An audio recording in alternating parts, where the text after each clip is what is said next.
আগের ক্লাসে আমরা মৃত্তিকা অধ্যায়ের মৃত্তিকা সৃষ্টির মৌলিক প্রক্রিয়া এবং বিশেষ প্রক্রিয়া, পাশাপাশি মৃত্তিকা পরিলেখ এবং মৃত্তিকার ভৌত এবং রাসায়নিক ধর্ম সম্পর্কে বিস্তারিত আলোচনা করেছিলাম।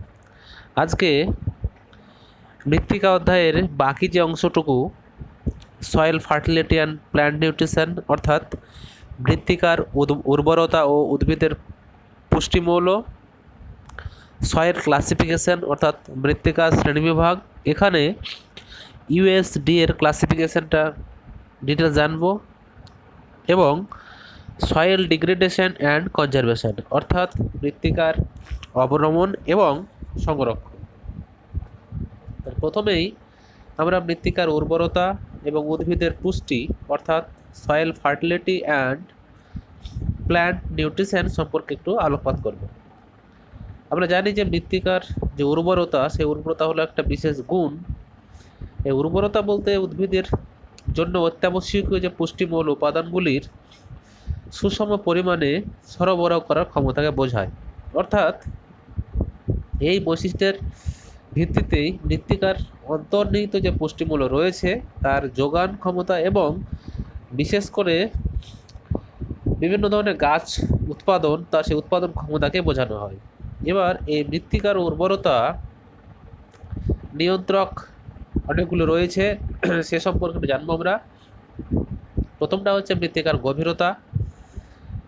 মৃত্তিকার গভীরতা সাধারণত আমরা জানি যে মৃত্তিকার এ এবং বি স্তর, যাকে আমরা সোলাম বলে থাকি, সেই সোলাম স্তরের বিস্তারকে মৃত্তিকার গভীরতা বলা হয়। এই মৃত্তিকার গভীরতা যদি বেশি হয় তাহলে কী হবে, উদ্ভিদের শিকড় সহজেই বড় হবে এবং তাদের যে খাদ্যের যোগান, সে খাদ্যের যোগান সেখান থেকেই হয়ে থাকবে। এই জন্য ক্রান্তীয় অঞ্চলে মৃত্তিকার গভীরতা অত্যধিক, তাই এই চিরহরিত অরণ্যের সৃষ্টি হয়েছে। তারপর আরও একটা নিয়ন্ত্রক হচ্ছে মৃত্তিকার গ্রথন ও গঠন। গ্রথন এবং গঠনের প্রকৃতি, মৃত্তিকার বায়ু, আর্দ্রতা, সচ্ছিদ্রতা এই বিষয়গুলোকে প্রভাব করে এবং উদ্ভিদের মূল এবং কাণ্ড গঠনে সহায়তা করে থাকে। এই জন্য সূক্ষ্ম গ্রথনযুক্ত এঁটেল মৃত্তিকাতে উদ্ভিদের বিকাশ ভালো হয়। তাছাড়াও দানাযুক্ত মৃত্তিকার গঠন উদ্ভিদের বিকাশ ভালো হয়ে থাকে। এছাড়া স্থূল গ্রথনযুক্ত বেলে মাটিতে ফসল কিন্তু ভালো হয় না। একবার আরও একটা গুরুত্বপূর্ণ নিয়ন্ত্রক, সেটা হচ্ছে মৃত্তিকার সচ্ছিদ্রতা। মৃত্তিকা গঠনকারী যে কণাগুলোর মধ্যে যে ফাঁক বা শূন্যস্থান থাকে, সেই ফাঁক বা শূন্যস্থানকেই মৃত্তিকার সচ্ছিদ্রতা বা পোরোসিটি বলা হয়। এই সুগঠিত মৃত্তিকার সৃষ্ট রন্ধ্র বায়ু এবং জল দ্বারা পূর্ণ থাকে এবং এই জল এবং বায়ু উদ্ভিদের বিকাশে অত্যন্ত গুরুত্বপূর্ণ ভূমিকা পালন করে থাকে। আর তারপরে আরেকটা গুরুত্বপূর্ণ উপাদান, সেটা হচ্ছে খাদ্যমূলের উপস্থিতি। উদ্ভিদের সঠিক পুষ্টির জন্য nitrogen, phosphorus, potassium, calcium, magnesium, hydrogen, oxygen এগুলো হচ্ছে প্রধান। এছাড়াও manganese, molybdenum, copper, boron, zinc বা দস্তা, ক্লোরিন, লোহা, সিলিকন, অ্যালুমিনিয়াম, কোবাল্ট, আয়োডন এই বিভিন্ন অপ্রধান খাদ্যমূলকগুলো অত্যন্ত প্রয়োজন। এগুলো হচ্ছে প্রধান প্রধান নিয়ন্ত্রক। এবার এই মৃত্তিকার উর্বরতা বজায় রাখার জন্য এবং উদ্ভিদের দেহ গঠন সুষ্ঠুভাবে বৃদ্ধির জন্য কতকগুলো মৌলিক উপাদান গুরুত্বপূর্ণ ভূমিকা পালন করে থাকে। এবার আমরা এই উদ্ভিদের পুষ্টিমূলর যে বিভিন্ন শ্রেণীবিভাগ বা উপাদানগুলো সম্পর্কে একটু আলোকপাত করব। প্রথমটা হচ্ছে প্রয়োজনীয়তার ভিত্তিতে ভাগ করা হয়ে থাকে দুটো ভাগে। একটা হচ্ছে অপরিহার্য মৌল আর একটা হচ্ছে উপকারী মৌল। এই অপরিহার্য বলতে এসেনশিয়াল এলিমেন্টস বলা হয়। যেসব মৌলের অনুপস্থিতিতে উদ্ভিদের স্বাভাবিক বৃদ্ধি বিকাশ ব্যাহত হয় তাকেই অপরিহার্য মৌল বলে। সাধারণত 90টি মৌলের মধ্যে প্রায় 20টি মৌল হচ্ছে অপরিহার্য। এই 20টি অপরিহার্য মৌল যেমন carbon, hydrogen, oxygen, nitrogen, phosphorus, potassium, calcium, magnesium, sulphur, লোহা, ম্যাঙ্গানিজ, তামা, দস্তা, molybdenum, chlorine, sodium, cobalt, silicon, vanadium ও নিকেল। তারপরে হচ্ছে উপকারী মৌল বা বেনিফিশিয়াল এলিমেন্টস, যেসব মৌল উদ্ভিদের বৃদ্ধিতে সহায়তা করে এবং এই মৌলগুলির অনুপস্থিতিতে গাছের বৃদ্ধি ও বিকাশ সেভাবে সেভাবে প্রভাব বিস্তার লাভ করতে পারে না বা বিশেষ প্রভাব ফেলতে পারে না, তাকেই উপকারী মৌল বা সুপ্ত স্বল্পমাত্রিক মৌল বলা হয়ে থাকে। উদাহরণ হিসাবে ক্রোমিয়াম, আর্সেনিক, স্ট্রনসিয়ামের কথা বলা যেতে পারে। এরপরে আমরা পরিমাণের ভিত্তিতে ভাগ করব। প্রথমটা হচ্ছে অতিমাত্রিক মৌল বা ম্যাক্রোনিউট্রিয়েন্ট, আর দ্বিতীয়টা হচ্ছে স্বল্পমাত্রিক মৌল বা মাইক্রোনিউট্রিয়েন্ট। অতিমাত্রিক বা ম্যাক্রোনিউট্রিয়েন্ট যে মৌলগুলি উদ্ভিদের পুষ্টিতে অত্যন্ত আবশ্যিক বা প্রয়োজন তাদের অতিমাত্রিক মৌল বলা হয়, যেমন carbon, hydrogen, oxygen, nitrogen, sulphur, phosphorus, এগুলোকে একসঙ্গে CHONSPU নামে পরিচিত বলা হয়ে থাকে। তারপরে হচ্ছে মাইক্রো এলিমেন্ট বা স্বল্পমাত্রিক মাইক্রোনিউট্রিয়েন্ট বা স্বল্পমাত্রিক মৌল, যে অপরিহার্য মৌলগুলি উদ্ভিদের পুষ্টিতে খুব কম পরিমাণে প্রয়োজন তাকেই স্বল্পমাত্রিক মৌল বলা হয়ে থাকে। যেমন ম্যাঙ্গানিজ, দস্তা, তামা, মলিবডেনাম, কোবাল্ট, সিলিকন, এগুলো হচ্ছে প্রধান। এরপরে উৎপত্তিগতভাবেও ভাগ করা হয়ে থাকে দুই ভাগে, যেমন জৈব পরিপোষক বা অর্গানিক নিউট্রিয়েন্ট, জীবজাত উৎস থেকে প্রাপ্ত পরিপোষকগুলোই হচ্ছে জৈব পরিপোষক। কোনগুলো? যেমন উদ্ভিদের বিপাকীয় পদ্ধতিতে fatty acid, glycerol, amino acid, এগুলো হচ্ছে জৈব পরিপোষক। আর একটা হচ্ছে খনিজ পরিপোষক,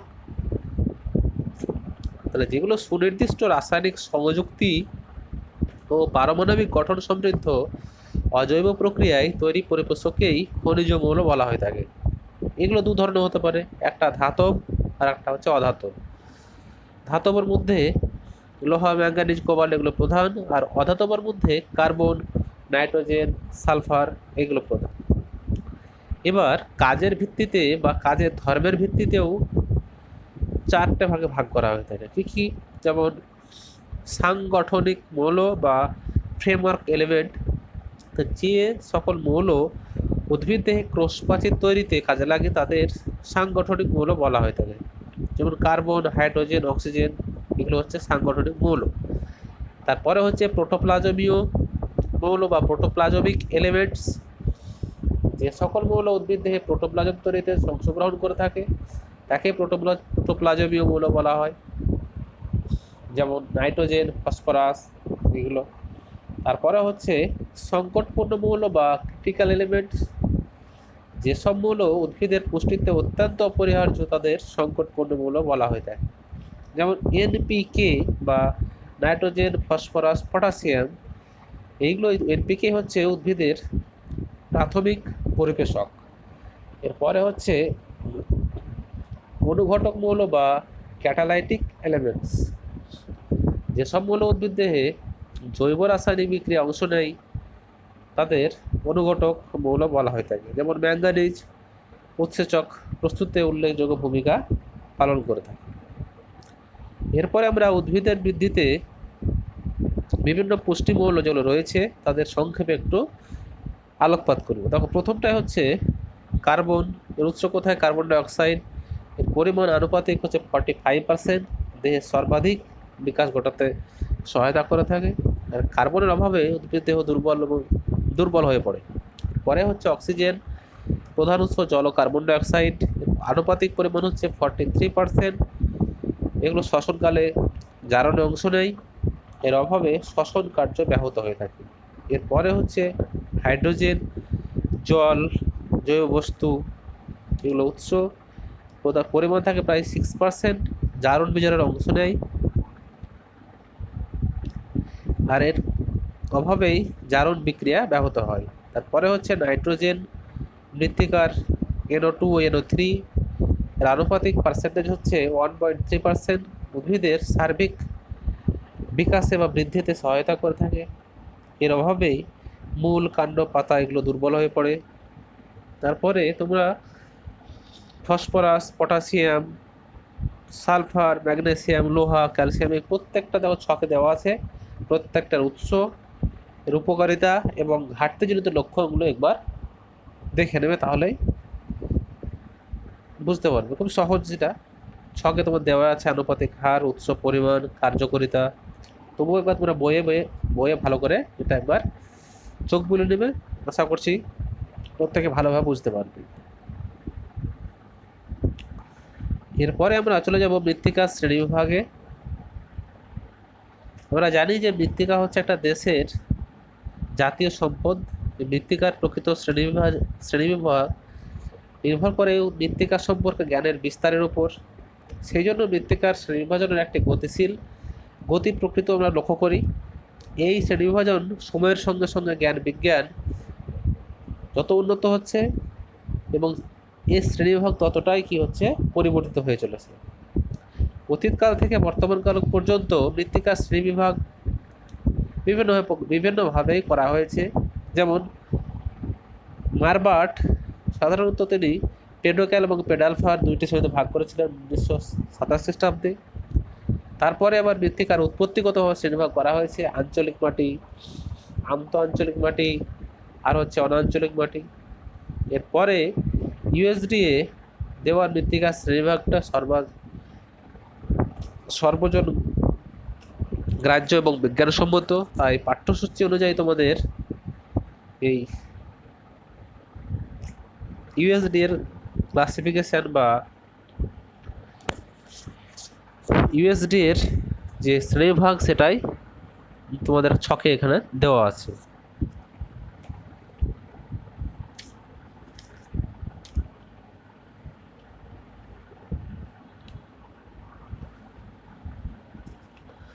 আমেরিকা যুক্তরাষ্ট্রের মৃত্তিকা যারা জরিপকারী কর্মী, যারা সয়েল সার্ভে স্টাফ, তারা কিছু সংস্থার সাহায্য নিয়ে সার্বিক শ্রেণীভাগটা করেছেন, যেটা সয়েল ক্লাসিফিকেশন এ কম্প্রিহেনসিভ সিস্টেম 7th অ্যাপ্রক্সিমেশন 1960 নামে পরিচিত।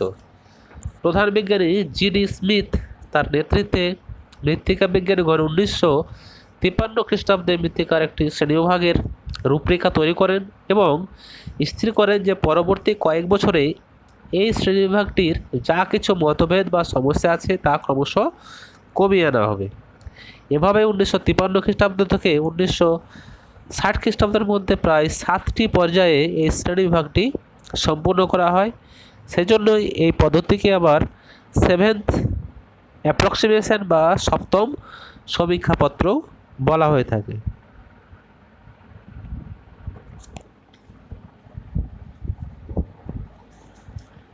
ইউএসডি এর অর্থাৎ United states department of agriculture এই শ্রেণীবিভাগটি 6টি স্তর রয়েছে, অর্থাৎ যথা বর্গ বা পর্যায়, যেটাকে অর্ডার বলা হয়। তারপরে হচ্ছে উপবর্গ বা সাব অর্ডার বা উপপর্যায়। তারপর হচ্ছে মৃত্তিকার প্রধান গোষ্ঠী বা গ্রেড গ্রুপ। তারপরে হচ্ছে উপগোষ্ঠী বা সাব গ্রুপ। এরপরে হচ্ছে পরিবার বা ফ্যামিলি। শেষ হচ্ছে শ্রেণী বা অনুক্রম। এই 6টি স্তরে কিন্তু ভাগ করা হয় এবং এই শ্রেণীবিভাগে মৃত্তিকাকে প্রধান 12টি বর্গে ভাগ করা হয়েছে এবং প্রতি উপবর্গে মৃত্তিকার সঙ্গে শোল কথাটি ব্যবহার করা হয়েছে। পরবর্তী বিভাগগুলিতে স্থানীয় বৈশিষ্ট্যকে বেশি গুরুত্ব দেওয়া হয়েছে। মৃত্তিকার আর্দ্রতা, জলবায়ু, উদ্ভিদের পার্থক্যের উপর নির্ভর করে এই মৃত্তিকার নামকরণ করা হয়েছে। নিচে তোমাদের একটা ছক দেওয়া আছে। ছকে ইউএসডি এর যে 7th অ্যাপ্রক্সিমেশন, সেই অ্যাপ্রক্সিমেশন অনুযায়ী শ্রেণীবিভাগ করা হয়েছে। দেখো, প্রথমটাই হচ্ছে যে বর্গ, সেটা হচ্ছে অ্যারিডিজল।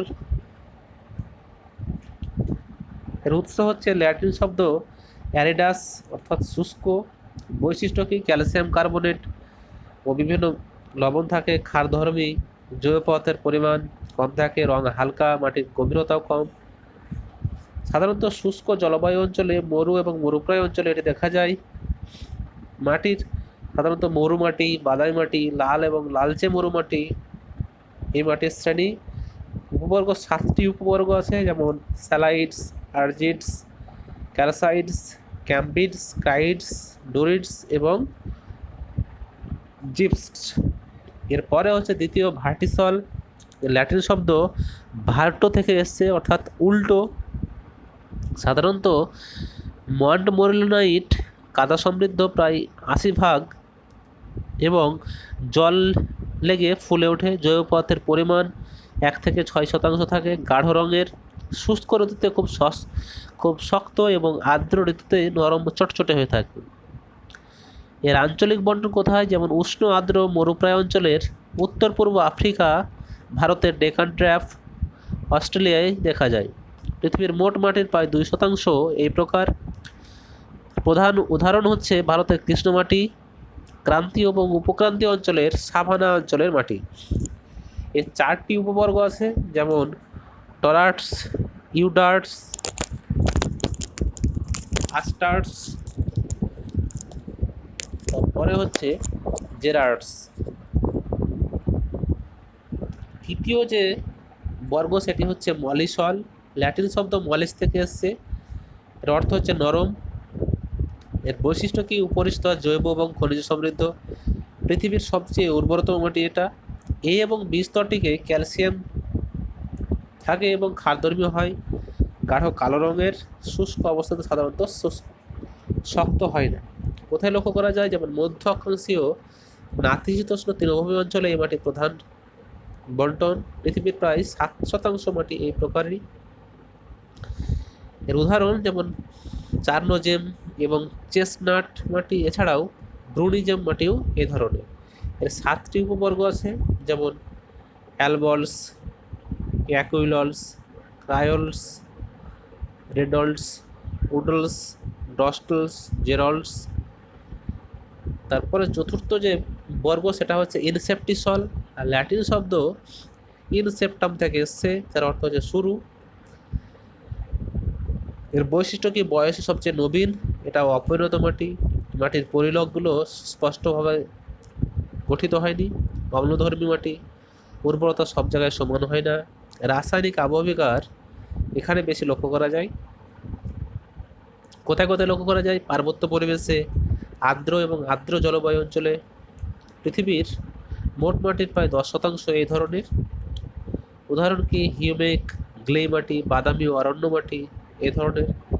এর 6টি উপবর্গ আছে, যেমন অ্যানাথ্রপস, অ্যাকুয়েপ্টস, ক্রায়েপ্টস, ওডেপ্টস, স্টেপস, জেরেপ্টস, এগুলো প্রধান। এরপরে 5 নম্বর সেটা হচ্ছে হিস্টোসল। গ্রিক শব্দ হিস্টস থেকে এসেছে, যার অর্থ হচ্ছে কোষ। মাটির পরিলেখ প্রায় গড়ে ওঠে না। কাদার পরিমাণ খুব কম থাকে। জৈব পদার্থের পরিমাণও কম থাকে, অর্থাৎ প্রায় 20%। খনিজের পরিমাণ খুব কম। ফুল ফল চাষের জন্য বিখ্যাত। কোথায় লক্ষ্য করা যায়? শীতল এবং আর্দ্র জলাভূমি, হ্রদ অঞ্চল। পৃথিবীর মোট মাটির প্রায় 1% এই ধরনের।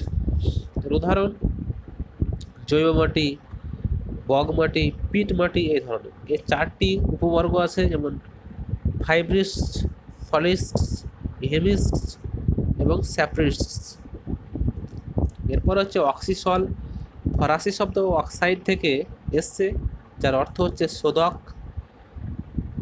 সাধারণত ধৌত প্রক্রিয়ায় সিলিকা অপসারিত হয় এবং পৃষ্ঠস্তরে লোহা এবং অ্যালুমিনিয়াম অক্সাইড সঞ্চিত থাকে। সেজন্য মাটি অম্লধর্মী।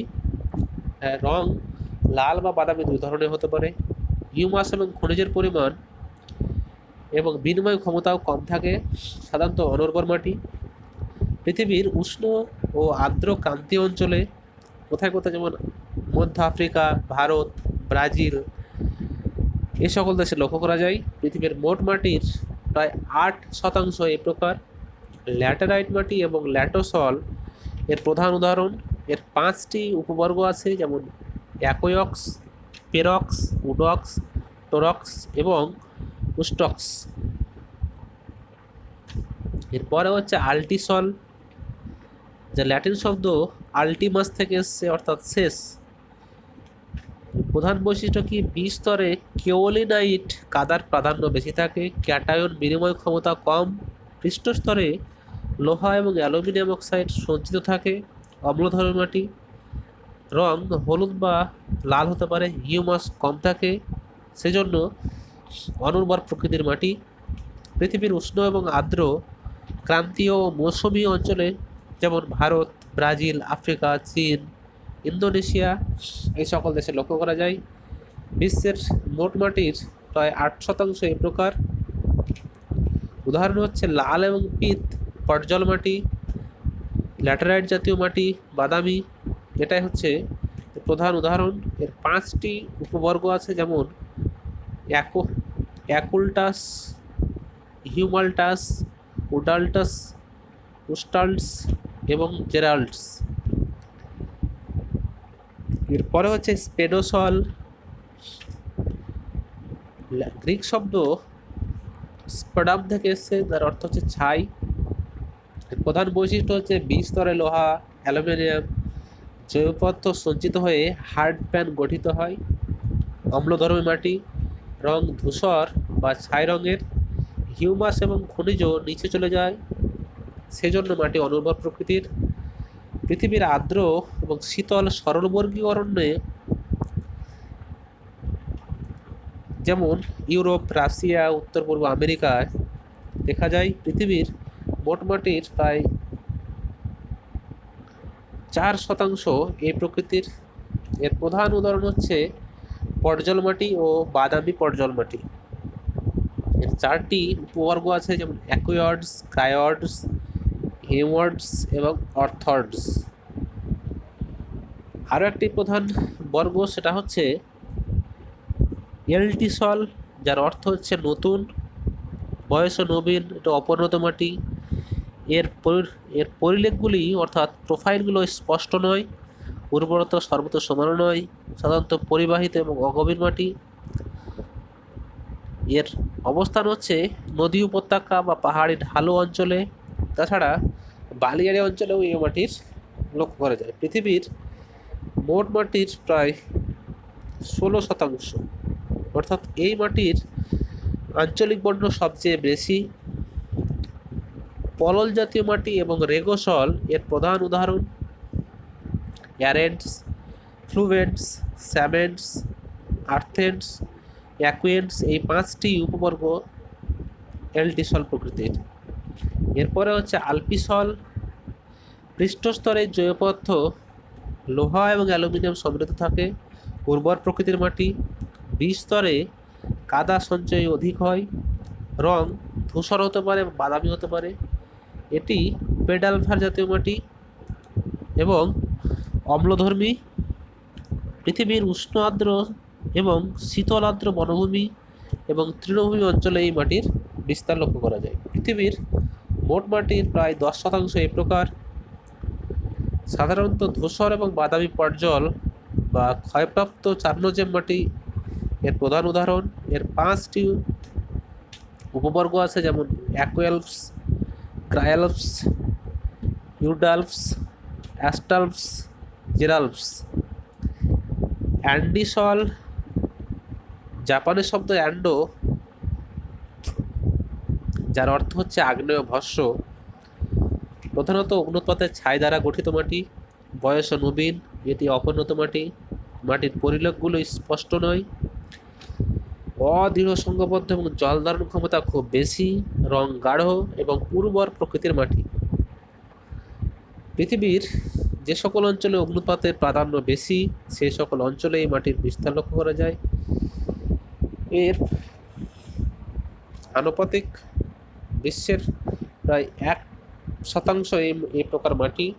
সাধারণত কৃষ্ণ মাটি এর প্রধান উদাহরণ। এর 7টি উপবর্গ আছে, যেমন অ্যাকুয়াল্টস, উডান্টস, জেরান্টস, টরান্টস, আস্ট্যান্টস, ক্রায়ান্টস এবং ভেট্রান্টস। এরপরে 12 নম্বর বর্গ, যেটা হচ্ছে জেলিসল, ল্যাটিন শব্দ জেলার থেকে এসছে, যার অর্থ হচ্ছে জমা বরফ। এটি বয়স নবীন, অপরিণত মাটি। মৃত্তিকা পরিলকগুলি সুস্পষ্ট নয়, পৃষ্ঠস্তরে জৈব পদার্থ থাকে, তবে অনুর্বর প্রকৃতির মাটি। মাটির মধ্যে বরফ জমে থাকে এবং অগভীর। পৃথিবীর উচ্চ অক্ষাংশে অর্থাৎ উচ্চ পার্বত্য অঞ্চলের তুষারাবৃত ভূমি, যেমন রাশিয়া, কানাডা, আলাস্কা এই সকল অঞ্চলে এই মাটির বিস্তার রয়েছে। পৃথিবীর মোট মাটির প্রায় 9% এ প্রকার। তুন্দ্রা মাটি, বাদামি মাটি এগুলো হচ্ছে প্রধান উদাহরণ। এর 3টে উপবর্গ আছে, একটা হচ্ছে হিস্টেল, তারপরে হচ্ছে আর্থেল, আর হচ্ছে টার্বেল। এই হচ্ছে মৃত্তিকার শ্রেণীবিভাগ, যেটি ইউএসডিএর অর্থাৎ United states department of agriculture 1953 থেকে 1960 এই 7 বছরে তাদের শ্রেণীবিভাগটা উপস্থাপন করেছে, যেখানে বলা হয়েছে যে 12টি বর্গ, সেই 12টা বর্গের বৈশিষ্ট্য, বন্টন, প্রধান প্রধান মাটির উদাহরণ এবং প্রধান উপবর্গ একটা ছকের আকারে দেওয়া আছে। তোমরা প্রত্যেকে একবার দেখে নেবে, আশা করি প্রত্যেকেই ভালোভাবে বুঝতে পারবে এবং ভালো করে দেওয়া আছে এখানে। ঠিক আছে, তাহলে এই হচ্ছে মৃত্তিকার শ্রেণীবিভাগ। আর প্রথমে একটা কথা বলেছিলাম যে মৃত্তিকার প্রাথমিকভাবে যে শ্রেণীবিভাগটা করা হয়েছিল সেটা মারবার্ট করেছিলেন। একটা হচ্ছে পেডোক্যাল এবং পেডালফায়ার, তারপরে আবার থর্প, কেলক, বলদুইন এই ইউএসডি এর শ্রেণীবিভাগকে আবার ভাগ করে তারা আঞ্চলিক মাটি, আন্তঃআঞ্চলিক মাটি এবং অনাঞ্চলিক মাটি এইভাবে ভাগ করা হয়েছে। তোমরা বই একবার দেখে নেবে। এবং এখানে আঞ্চলিক মাটি, আন্তঃআঞ্চলিক মাটি এবং অনাঞ্চলিক বা বহিরাঞ্চলিক মাটির পার্থক্যটা করবে, পাশাপাশি পেডোক্যাল এবং পেডালফার মাটির পার্থক্যটা তোমরা একবার করে নেবে। এরপরে আমরা পরবর্তী যে মৃত্তিকার বাকি অংশটুকু, মৃত্তিকার অবনমন এবং সংরক্ষণ অর্থাৎ সয়েল ডিগ্রেডেশন অ্যান্ড কনজারভেশন এ সম্পর্কে একটু জানব।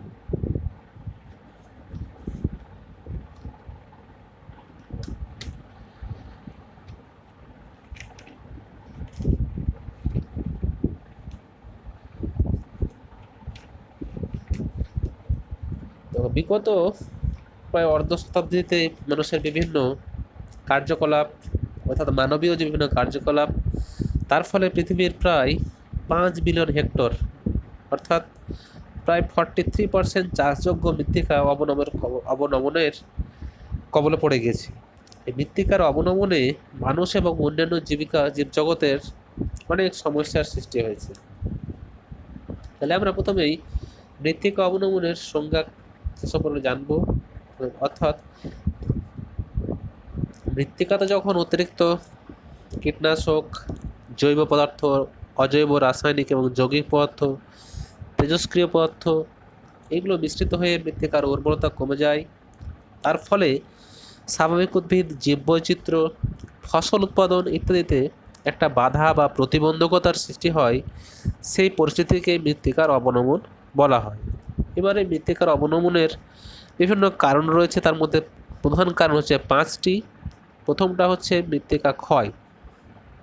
আমরা জানি যে মৃত্তিকার অবনমনের প্রধান কারণ হলো মৃত্তিকা ক্ষয়, যেমন ধাবমান জলধারা, বায়ুপ্রবাহ, সমুদ্র তরঙ্গ, ভৌমজল, হিমবাহ এই বিভিন্ন প্রাকৃতিক কারণে উপরপৃষ্ঠের অপসারণকে মৃত্তিকা ক্ষয় বলা হয়ে থাকে। একটা রিপোর্টে বেরিয়েছে যে আমেরিকা যুক্তরাষ্ট্রের প্রতি বছর 5 বিলিয়ন মেট্রিক টন মৃত্তিকা ক্ষয়ের মাধ্যমে অপসারিত হচ্ছে, যার 3 ভাগে 2 ভাগ জলপ্রবাহ এবং 3 ভাগের 1 ভাগ হচ্ছে বায়ুপ্রবাহ দ্বারা অপসারিত হচ্ছে। এইভাবে মৃত্তিকা ক্ষয়ের মাধ্যমেই মৃত্তিকার অবনমন ঘটছে। প্রথম হচ্ছে সিট ইরোশন, জলের দ্বারা যেটা মৃত্তিকা ক্ষয়। তারপরে হচ্ছে রিল বা নালিকা ক্ষয়। তারপর হচ্ছে খাত ক্ষয় বা গালি ইরোশন। তারপর হচ্ছে র্যাভাইন ক্ষয়। তাহলে এইভাবে বিভিন্ন জলের দ্বারা মৃত্তিকা ক্ষয় হচ্ছে। প্রথমটা হচ্ছে সিট ইরোশন বা চাদর ক্ষয়। তারপরে হচ্ছে চাদর ক্ষয় অনেক দিন ধরে চলতে থাকছে। তারপরে হচ্ছে নালার সৃষ্টি হচ্ছে এবং নালার মধ্য দিয়ে জল যখন প্রবাহিত হচ্ছে তখন নালিকা ক্ষয় হচ্ছে। তারপরে খাত ক্ষয় অর্থাৎ নালী ক্ষয়, দীর্ঘদিন যাবৎ ধরে চললে একসময় সেই নালাটা গভীর এবং চড়া ক্রমশ আকারের হবে, বড় আকারের হবে এবং স্পষ্ট হবে। এই খাত বা একে গালি বলা হয়ে থাকে এবং এর ফলে যে ক্ষয় হচ্ছে সেটা খাত ক্ষয় বা গালি ইরোশন বলা হয়ে থাকে। শেষে র্যাভাইন ইরোশন বা র্যাভাইন ক্ষয়। কোনো ঢালু জমিতে গাছপালা যদি না থাকে তাহলে জলের মাধ্যমে ভয়াবহ রূপ ধারণ করার ফলে যে নালীগুলি বেশি গভীর এবং খাতের সৃষ্টি করবে এবং এই খাড়া পাড়যুক্ত খাতগুলোকে র্যাভাইন বলা হয়। তারপরে শুষ্ক এবং মরু এবং মরুপ্রায় অঞ্চলে বায়ুর দ্বারা মৃত্তিকা ক্ষয় প্রধান। এই জন্য ভারতের পশ্চিম রাজস্থানের সমভূমি এবং মধ্যপ্রদেশের যে পশ্চিম অংশ, সেখানে ধূলিঝড়ের আকারে বায়ু প্রবাহিত হওয়ায় মৃত্তিকার অবনমন দিনকে দিন ঘটে চলেছে। এ হচ্ছে প্রধান কারণ মৃত্তিকা ক্ষয়। তারপর হচ্ছে অতিরিক্ত পশুচারণ বা ওভারগ্রেজিং। সাধারণত পৃথিবীর নাতিশীতোষ্ণ তৃণভূমি অঞ্চলে অতিরিক্ত পশুচারণ করার ফলে মৃত্তিকার অবনমনের শিকার হচ্ছে। এজন্য মৃত্তিকার ক্ষয়, মৃত্তিকার অম্লত্ব এবং ক্ষারত্ব বৃদ্ধি পাচ্ছে। উদাহরণ হিসাবে ইউরেশিয়ার স্টেপ, আমেরিকার তৃণভূমিতে এই সমস্যা সবচেয়ে বেশি, কেননা এই অঞ্চলে পশুপালন বা ডেয়ারি ইন্ডাস্ট্রি সবচেয়ে বেশি প্রাধান্য পেয়েছে এবং পশুচারণ এই অঞ্চলে সবচেয়ে বেশি হয়ে থাকে। ভারতের ক্ষেত্রে হিমালয়ের পাদদেশ সংলগ্ন অঞ্চলে, এছাড়াও আন্দিজ পার্বত্য অঞ্চলেও এই অতিরিক্ত পশুচারণ বা ওভারগ্রেজিংয়ের সমস্যার সৃষ্টি হচ্ছে। তারপর হচ্ছে মৃত্তিকায় বিভিন্ন অজৈব রাসায়নিক যৌগের মিশ্রণ হচ্ছে। আমরা জানি যে 1951 পর ভারতের সবুজ বিপ্লব ঘটেছিল। তার ফলে সেই সময় থেকেই কৃষিক্ষেত্রে প্রথমে পাঞ্জাবে, তারপরে হরিয়ানা বা সমগ্র ভারতবর্ষে কৃষিক্ষেত্রে যান্ত্রিকীকরণ এবং বিভিন্ন জৈব রাসায়নিক সারের ব্যবহার সবচেয়ে বেশি হয়েছে, যার ফল এখন মৃত্তিকার ক্ষারের পরিমাণ অনেক বৃদ্ধি পেয়েছে। তার ফলে মৃত্তিকার অবনমন ঘটছে। তারপরে হচ্ছে মৃত্তিকার তেজস্ক্রিয় পদার্থের মিশ্রণ। বিশ্বের বিভিন্ন উন্নত এবং উন্নয়নশীল দেশসমূহের মৃত্তিকাতে বিভিন্ন তেজস্ক্রিয় পদার্থের পরিমাণ, যেমন থোরিয়াম, জারকন, রুটল, এই বিভিন্ন মিশ্রণের মৃত্তিকার অবনমন ঘটে চলেছে। যেমন জাপান এবং আমেরিকাতে এই সমস্যা সবচেয়ে বেশি। অন্যান্য কারণের মধ্যে যেমন খনিজ আহরণ, রাস্তাঘাট নির্মাণ, ইনভার্টার নির্মাণ, বহুমুখী নদী পরিকল্পনা, বনহরণ, অবৈজ্ঞানিক পদ্ধতিতে জলসেচ, এর ফলেও কিন্তু মৃত্তিকার অবনমন ঘটে চলেছে। এরপরে আমরা মৃত্তিকা সংরক্ষণ বা সয়েল কনজারভেশন সম্পর্কে একটু আলোকপাত করব। যে বৈজ্ঞানিক পদ্ধতিতে মাটিকে সঠিকভাবে প্রয়োজন মতো ব্যবহার করে ক্ষয় এবং অবনমন থেকে রক্ষা করা হবে, পাশাপাশি উর্বরতা শক্তি বৃদ্ধি করা হবে, পরিবেশের ভারসাম্য অক্ষুণ্ণ রাখা হবে, সেই বৈজ্ঞানিক দৃষ্টিভঙ্গিকেই মাটি সংরক্ষণ বা মৃত্তিকা সংরক্ষণ বলা হয়ে থাকে। এবার এই মাটি সংরক্ষণের বিভিন্ন সংরক্ষণ পদ্ধতি রয়েছে। সাধারণত দুটি পদ্ধতি গ্রহণ করা হয়েছে, একটা হচ্ছে কৃষিজ পদ্ধতি আর একটা হচ্ছে কারিগরি পদ্ধতি। কৃষিজ পদ্ধতি কি? দেখো, কৃষিকাজের সময় মৃত্তিকার গভীর কর্ষণের মৃত্তিকা ক্ষয় বেশি হয়ে থাকে। বিভিন্ন কৃষিজ পদ্ধতি অবলম্বন করে মৃত্তিকা সংরক্ষণ সম্ভব, সেগুলো সম্পর্কে আমরা জানবো। প্রথমটা হচ্ছে শস্য ব্যবস্থাপনা বা ক্রপ ম্যানেজমেন্ট। এটা কি সঠিক শস্য ব্যবস্থাপনা দ্বারা মৃত্তিকা সংরক্ষণ করা যেতেই পারে। যেমন কৃষিকাজের সময় এমন শস্য নির্বাচন করা উচিত যেগুলো সর্বাধিক পরিমাণে ভূপৃষ্ঠকে আচ্ছাদিত করে রাখতে পারে এবং মৃত্তিকার যে কণা, সেই কণাগুলোকে সুদৃঢ়ভাবে সংঘবদ্ধভাবে করতে পারে। এই জন্য তাছাড়া শস্যাবর্তন বা ক্রপ রোটেশন, আন্তঃকৃষি বা ইন্টারক্রপিং এবং নানা ধরনের শস্য একই জমিতে চাষের মাধ্যমে মৃত্তিকা ক্ষয় রোধ করা সম্ভব। সেই জন্য বর্তমানে পৃথিবীর বিভিন্ন দেশে মিশ্র কৃষি ব্যবস্থা বেশি, এই পদ্ধতিটা বেশি অনুষ্ঠিত হয়েছে। তারপরে হচ্ছে ধাপ চাষ বা টেরাস ফার্মিং। পার্বত্য অঞ্চলে ঢালের সমান্তরালে বিভিন্ন উচ্চতায় সিঁড়ির ন্যায় ধাপে ধাপে কৃষি জমি প্রস্তুত করা হয় এবং এই কৃষি জমিগুলিতে মৃত্তিকাতে ছোট ছোট বাঁধ দিয়ে ঘেরা থাকে, ফলে ঢাল বরাবর জলপ্রবাহ বাধাপ্রাপ্ত হয় এবং জলও সঞ্চিত হয়। এই তীব্র ঢালযুক্ত অঞ্চলে এই বিশেষ পদ্ধতিটা বেশি কার্যকরী। যেমন জাপান জাপান ধাপ চাষ অত্যন্ত সাফল্য লাভ করেছে। তারপরে হচ্ছে সমোন্নতি শস্যায়ন বা যেটা বলা হয় কন্ট্যুর ফার্মিং।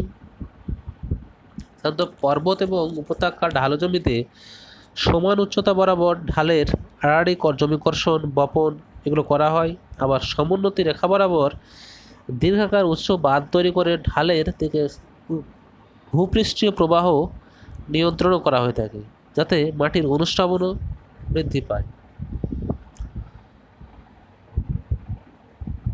অর্থাৎ ওই সমোন্নতি রেখা বরাবর 8 থেকে 9 ফুট উঁচুতে এমনভাবে বাঁধ দেওয়া হয় যাতে দুটি বাঁধের মধ্যবর্তী স্থানে জলটা আবদ্ধ থাকে। এইভাবে বাঁধ দেওয়ার ফলে মৃত্তিকার ক্ষয় রোধ করা সম্ভব হয় এবং এই পদ্ধতিতে চাষকেই সমোন্নতি চাষ বা সমোন্নতি শস্যায়ন বা কন্ট্যুর ফার্মিং বলা হয়ে থাকে। এরপরে আরও একটা গুরুত্বপূর্ণ কৃষিগত পদ্ধতি, সেটা হচ্ছে ফালি চাষ বা স্ট্রিপ ফার্মিং। এখানে সাধারণত পাহাড়ি অঞ্চলে পাহাড়ের ঢাল অনুসারে ছোট পাহাড়ি ঢালকে কয়েক সারি শস্যের অন্তর ঢাল বরাবর আড়াআড়িভাবে একখণ্ড জমিতে শস্য লাগানোর নামই হচ্ছে ফালি চাষ। এই ফালি চাষ সমোন্নতি রেখা বরাবর সৃষ্টি হলেও তাকে রেখা বরাবর তাকে সমোন্নতি রেখা ফালি চাষ বলা হয় এবং এভাবে মৃত্তিকা সাধারণত সংরক্ষণ সম্ভব। এরপরে হচ্ছে মালচিং।